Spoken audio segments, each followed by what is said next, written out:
2 weeks ago, before we had a party to break up our season of creation with the feast day last week, I invited us to begin a journey in the season of creation, to begin a journey together, to bring just yourself. Last time I shared with you an insight gained out of a Tiritiri o Waitangi process that I was going through, which said that very quickly we want to jump to solutions when we discover we have problems.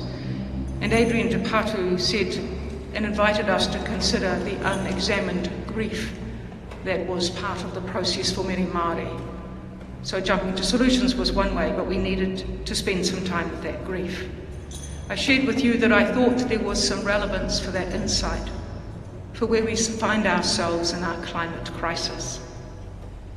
That we find ourselves where we'd rather not be. That we participate in the way things are and we want to make amends. I spoke about the value of pausing to consider how we got ourselves here, of our ways of thinking and acting that contribute to our planet's depletion. I suggested that we might name the swirl of emotions we experience in the face of all that is before us as grief.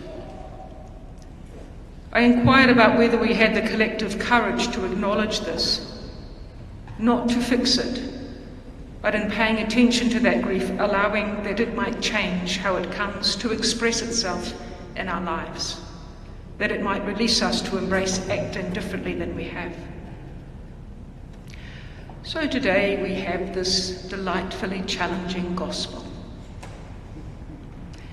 When we observe the season of creation, it's not uncommon in the liturgical year to change the readings to fit the context. Well, I spent a bit of time having a look at that before remembering there is a discipline demanded of you when you preach to the prescribed texts. Maybe this week I should pay heed to that. Having said that, thank you, Molly, I did alter the text of the Gospel by extending it by 4 verses. And so I thought we'd include that bit about being thrown into the sea. It's better to do that than to lead someone astray. The call to rebuke, invite repentance, and forgive again and again without limit. Why extend to include these? Well, commentators suggest it is because of these verses that the disciples plead for more faith. Jesus has just told them discipleship is way more demanding than they imagined. They are accountable to one another. They are not sure they are up to this. So these verses give context to the stories that follow. Recently, in conversation with someone I would describe who dwells on the edge of faith, they commented about our human habit of talking about creation as if it's over there, somehow separate from us. Even though physiologically we know our bodies are comprised of the exact same elements as the world around us, and even though we would not have life without the living systems of the natural world, it is as if our capacity to self-reflect has caused us to stand ourselves over against the rest of creation and to forget our utter dependency upon it. So I want to ask you, when you heard today's gospel, what community do you think it is intended for? When you hear about the need for confession, for repentance, for forgiveness, when you hear of not causing another to stumble, who do you think of as the intended community? Well, disciples and apostles are named as being in Jesus' audience. We are hearing it here as part of a faith community.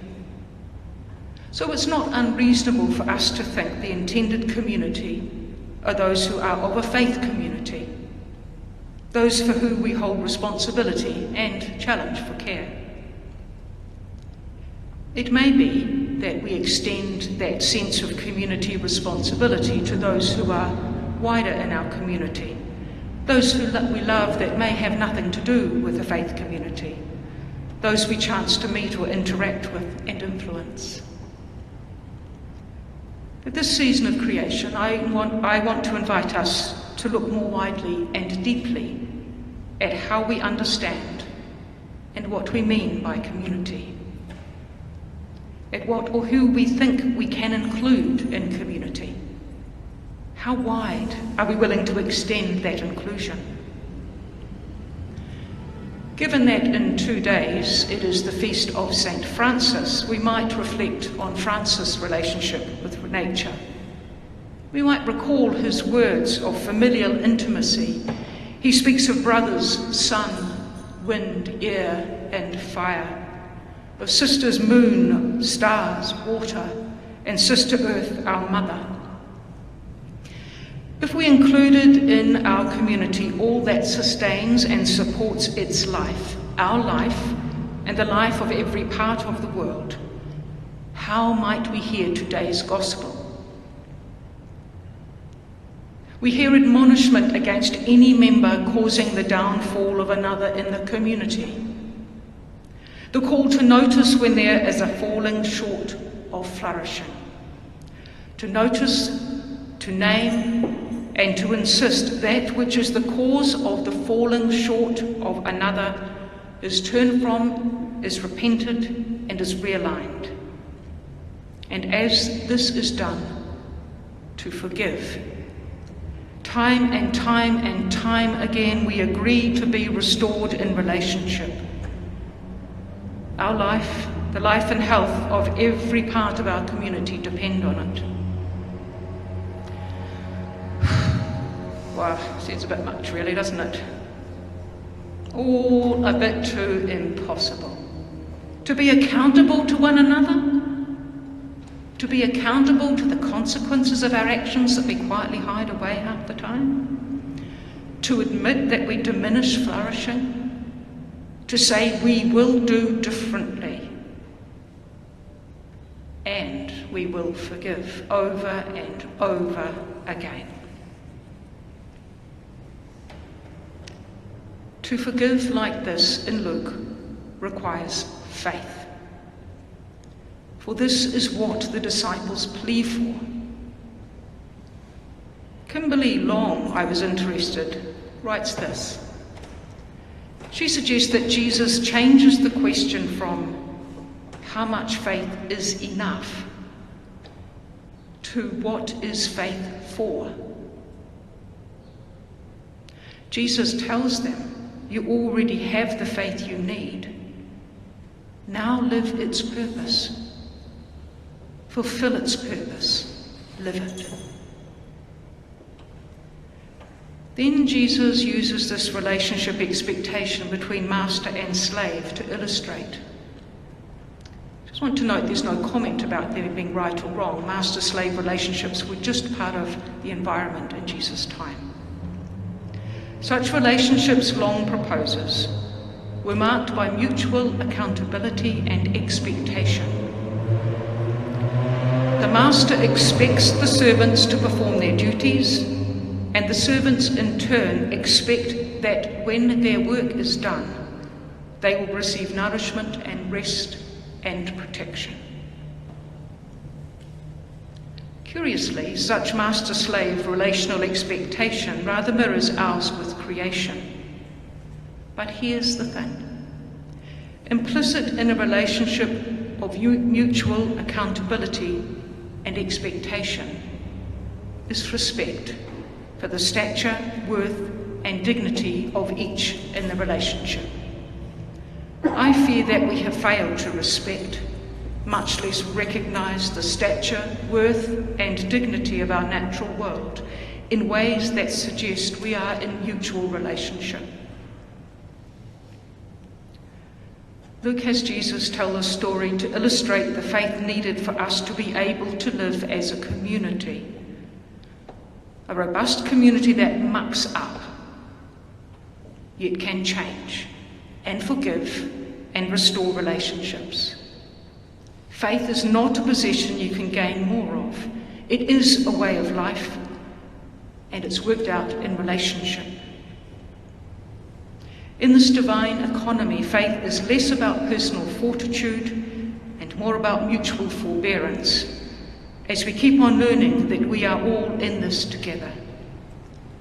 A community that lives out this sort of faith is not afraid to ask questions or express doubts or show weakness, nor is it afraid to value mercy over fairness, or to forgive one another's failings even when patience wears thin.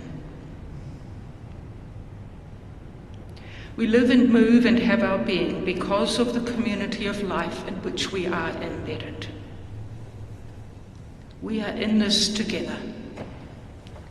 How seriously have we taken our living world partner in relationship?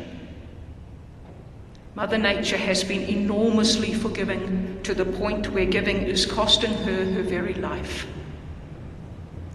We have imperiled our own existence because we are fundamentally interconnected.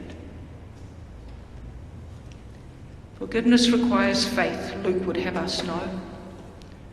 To forgive, in the Greek word that's used in the sense here, isn't to forget the misdeed, but to say that we no longer bear the guilt associated with it. How are you going with your guilt? Last time I spoke, I invited you to reflect on the idea of unexamined grief and to be gentle with yourself as you did it. This week, as we think about forgiveness, with the implication of guilt it bears, let us think about those things of guilt we might be associating with our actions and what's happening in our world. Because curiously, guilt can be a familiar discomfort, binding us and our energy to stay as we are. This kind of forgiveness that requires faith, as we are able to embrace it, it may free all of our community from bondage.